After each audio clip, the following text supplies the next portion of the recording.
नमस्कार दोस्तों, आपका स्वागत है। मेरा नाम है चंद्रिका प्रसाद। इस वीडियो में हम लोग पढ़ेंगे दोस्तों संसद के अधिकारियों के बारे में। भारतीय संविधान के अनुच्छेद 89 से 98 तक में संसद के अधिकारियों के बारे में प्रावधान किया गया है, जिसमें राज्यसभा का सभापति और उपसभापति, लोकसभा का अध्यक्ष और उपाध्यक्ष ये सब लोग आते हैं दोस्तों। तो चलिए शुरू करते हैं। अनुच्छेद 89 राज्यसभा का सभापति और उपसभापति दोस्तों।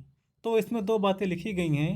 पहली बात सभापति के लिए और दूसरी बात उपसभापति के लिए।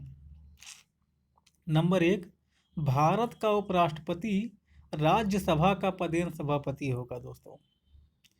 दूसरी बात, राज्यसभा यथाशीघ्र अपने किसी सदस्य को अपना उपसभापति चुनेगी और जब जब उपसभापति का पद रिक्त होता है तब तब राज्यसभा किसी अन्य को उपसभापति चुनेगी। नोट: राज्यसभा का सभापति राज्यसभा का सदस्य नहीं होता है। राज्यसभा के सभापति को अलग से रखने और हटाने का कोई प्रावधान नहीं है। जैसे ही कोई व्यक्ति उपराष्ट्रपति का पद धारण करता है, वह राज्यसभा का पदेन सभापति बन जाता है। उसे उसके पद से केवल एक ही स्थिति में हटाया जा सकता है, जब उसे उपराष्ट्रपति के पद से हटा दिया जाए। अनुच्छेद 90, उपसभापति का पद रिक्त होना, पद त्याग और पद से हटाया जाना। इसमें लिखा है, राज्यसभा के उपसभापति के रूप में पद धारण करने वाला सदस्य। नंबर 1, यदि राज्यसभा का सदस्य नहीं रहता है तो अपना पद रिक्त कर देगा। नंबर 2, किसी भी समय सभापति को संबोधित अपने हस्ताक्षर सहित लेख द्वारा अपना पद त्याग सकेगा। नंबर 3, राज्यसभा के तत्कालीन सदस्यों के बहुमत से पारित संकल्प द्वारा अपने पद से हटाया जा सकेगा, 14 दिन पूर्व सूचित करके। अनुच्छेद 91, सभापति के पद के कर्तव्यों का पालन करने या सभापति के रूप में कार्य करने की उपसभापति या अन्य व्यक्ति की शक्ति। नंबर 1, जब सभापति का पद रिक्त है या ऐसी अवधि में जब उपराष्ट्रपति राष्ट्रपति के रूप में कार्य कर रहा है या उसके कृत्यों का निर्वहन कर रहा है, तब उपसभापति या यदि उपसभापति का पद भी रिक्त है तो राज्यसभा का ऐसा सदस्य जिसको राष्ट्रपति इस प्रयोजन के लिए नियुक्त करे, उस पद के कर्तव्यों का पालन करेगा। नंबर 2, राज्यसभा की किसी बैठक से सभापति की अनुपस्थिति में उपसभापति या वह व्यक्ति वह भी अगर अनुपस्थित है तो ऐसा व्यक्ति जो राज्यसभा की प्रक्रिया के नियमों द्वारा अवधारित किया जाए, या यदि ऐसा कोई व्यक्ति उपस्थित नहीं है तो ऐसा अन्य व्यक्ति राज्यसभा द्वारा अवधारित किया जाए, वह सभापति के रूप में कार्य करेगा दोस्तों। अनुच्छेद 92, जब सभापति या उपसभापति को पद से हटाने का कोई संकल्प विचाराधीन है, तब उसका पीठासीन न होना। नंबर 1, पीठासीन नहीं होगा इस कंडीशन में। पीठासीन का मतलब होता है अध्यक्ष या मुख्य कार्यकारी। कहने का मतलब यह है कि जब सभापति या उपसभापति को पद से हटाने का कोई संकल्प विचाराधीन है, तब उसका पीठासीन ना होना, मतलब वह पीठासीन या अध्यक्ष के रूप में काम नहीं करेगा। नंबर 2, राज्यसभा में बोलने और उसकी कार्यवाहियों में भाग लेने का अधिकार होगा, लेकिन मत देने का हकदार नहीं होगा। अब हम लोग पढ़ेंगे अनुच्छेद 93, लोकसभा अध्यक्ष और उपाध्यक्ष। लोकसभा अपने 2 सदस्यों को अपना अध्यक्ष और उपाध्यक्ष चुनेगी और जब जब अध्यक्ष या उपाध्यक्ष का पद रिक्त होता है तब तब किसी अन्य सदस्य को यथास्थिति अध्यक्ष या उपाध्यक्ष चुनेगी दोस्तों। अनुच्छेद 94 दोस्तों, अध्यक्ष उपाध्यक्ष का पद रिक्त होना, पद त्याग और पद से हटाया जाना।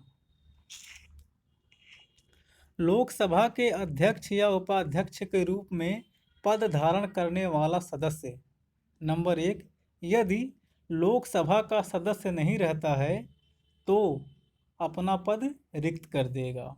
नंबर 2, किसी भी समय यदि वह सदस्य अध्यक्ष है तो उपाध्यक्ष को संबोधित करके, और यदि वह सदस्य उपाध्यक्ष है तो अध्यक्ष को संबोधित करके अपने हस्ताक्षर सहित लेख द्वारा अपना पद त्याग सकेगा।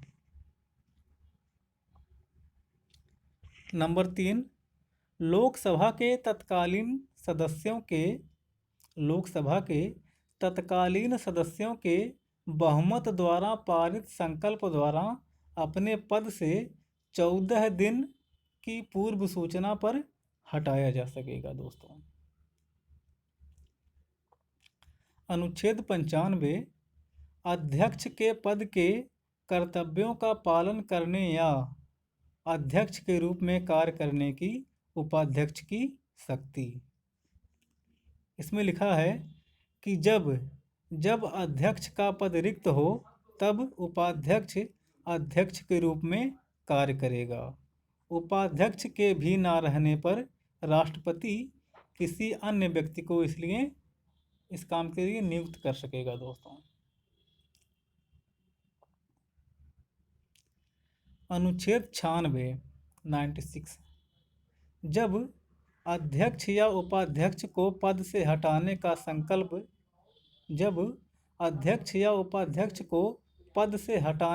कोई संकल्प विचाराधीन है तब उसका पीठासीन न रहना। नंबर 1, पीठासीन नहीं रहेगा इस कंडीशन में।